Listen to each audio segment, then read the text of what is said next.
Hi Gemini, Ascendant, Sun, Moon, Venus, Rising, and those of you cross-watching, welcome to your Tarot Love Messages. In today's reading, we're going to take a look and see what the cards predict for you for the upcoming week. It is going to be a general reading, guys, so please keep that in mind. If you're after a personalized tarot reading with myself, please feel free to reach out and inquire. My email address is going to be listed below the video.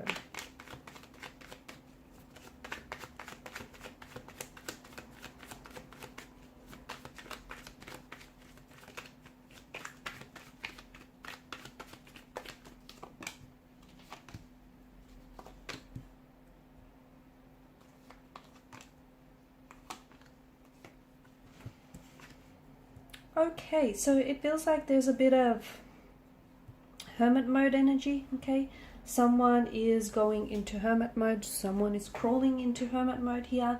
Could be you, could be a your special person, your romantic energy. Now you've come up as the Two of Swords and the Knight of Swords here, okay? So this is interesting, but it does feel like the energies here are a little bit tense in the reading. It does feel they're a little bit scattered. It feels like there's no contact, no communication here between you and a romantic interest. I don't know if you've blocked someone or if they've blocked you, or I don't know if you're anticipating to hear from someone or they're anticipating to hear from you. But there's a lot of blockages in the energies, and there's a lot of blockages that we're seeing with regards to a romantic relationship, or even if you're single. I feel like for a lot of you, there's, you haven't had, it's not that you haven't had a lot of luck.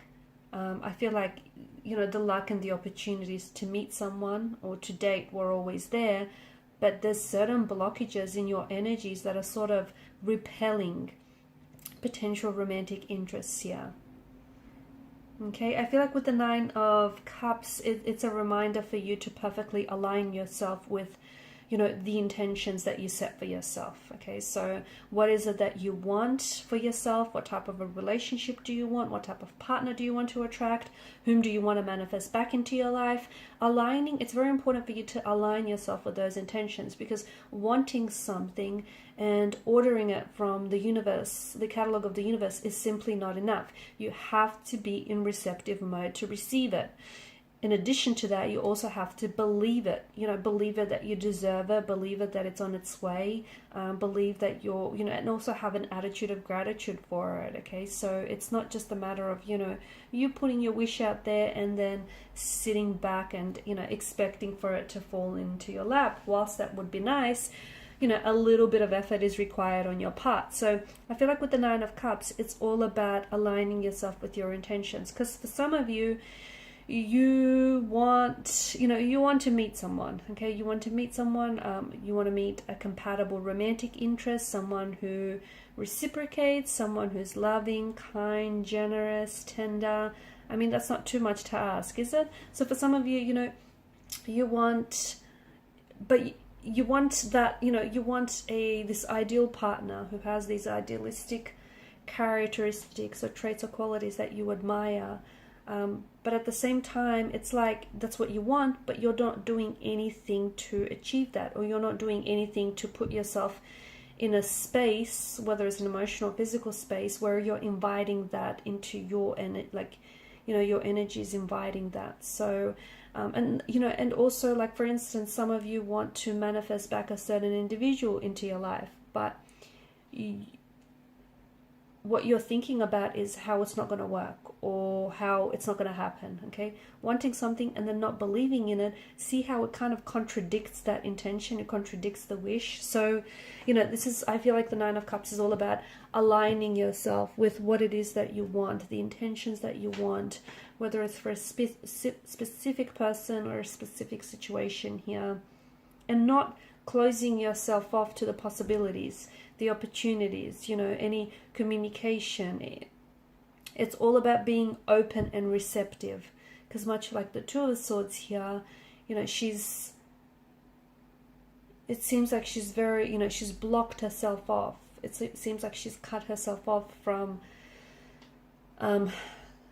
opportunities or possibilities that could be coming her way. But, because of this energy, she won't be able to see nor identify those opportunities or those possibilities. So it's all about getting into receptive mode, you know, aligning with your intentions, because that's absolutely important.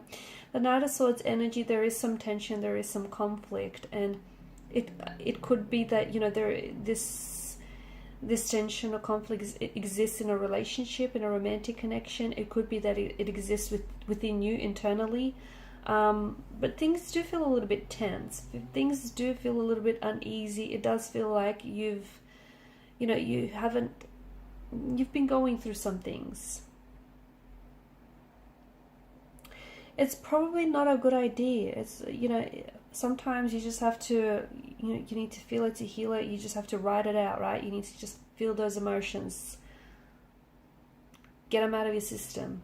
So it's probably not a good idea. Okay, if you're feeling this type of way, it's probably not a good idea to reach out and talk to that person if you know it's going to result in an argument, or you know you guys aren't going to get far because of, you know, you're tense, this person is tense, and you're not going to get anywhere. So, you know, if you're feeling this type of way, it might just be a good idea for you just to let it ride out, you know, to write it out. Just let that, let those emotions come and go. And when you're in a better state, emotional state, mental state,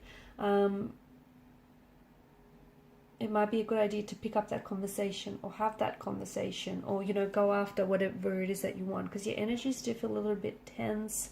I'm also seeing, you know, there's some of you are, and I think that it's also an interference that I'm seeing here.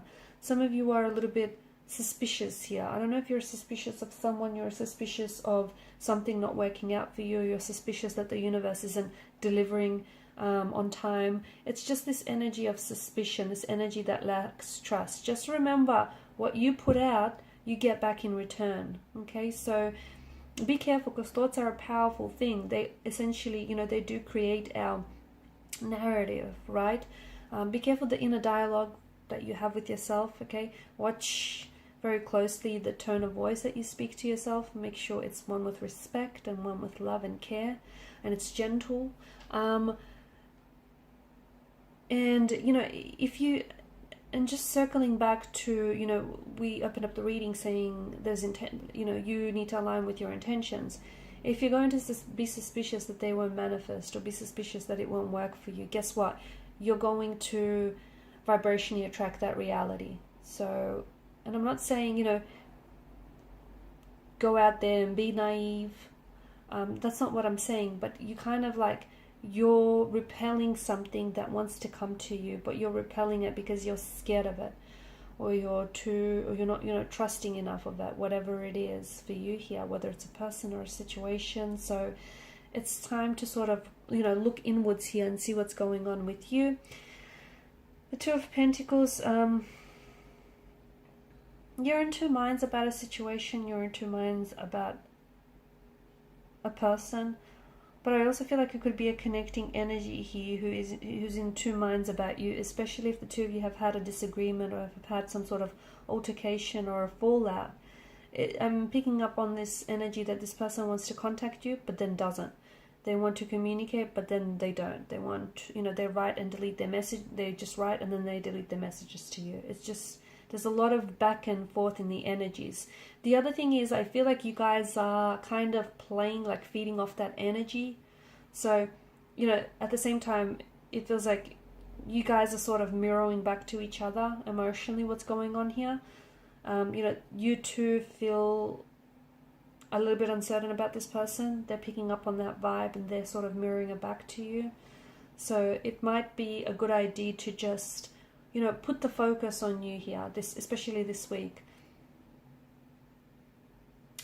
You've got the hermit mode energy, which I feel like is going to be the theme of this week. Guess what? If you don't feel like talking, if you don't feel like, you know, going to that event, if you don't feel like catching up with your friends, if you just feel like you want to curl up on the couch with a good book or a great film, do that. Okay? Sometimes you need to withdraw into yourself to re-energize, recharge. And for some of you, you know, that's what you need to do, and you'll feel better for it. Okay, you just need to give yourself a little bit more time, a little bit more attention, a little bit more energy, and you'll feel better for it. Okay, so I feel like this week it's all about you. It's, you know, going within, going deep within. I feel like some reflection as well is needed on your energy, on your part. You know, thinking about what it is that you want, where you want to go, what it is that you want to attract, and, you know, really believing it. So you can't attract someone or something from a place of not believing that you deserve it, or not believing that it's going to manifest. There's such, you know, it's a contradiction. It's not going to happen. So I feel like there's a need for you to really dig deep here, go inwards and see, you know, what's going on with your yourself and your emotions here internally, and see if you can, if there's anything that you can do to yourself, you know, to yourself, to sort of help shift some of this, I'm gonna say, like, very stubborn or, you know, negative influences. Okay guys, these are your messages. Thanks so much for watching and listening. Please show your support by liking, sharing and subscribing to the channel. Bye for now.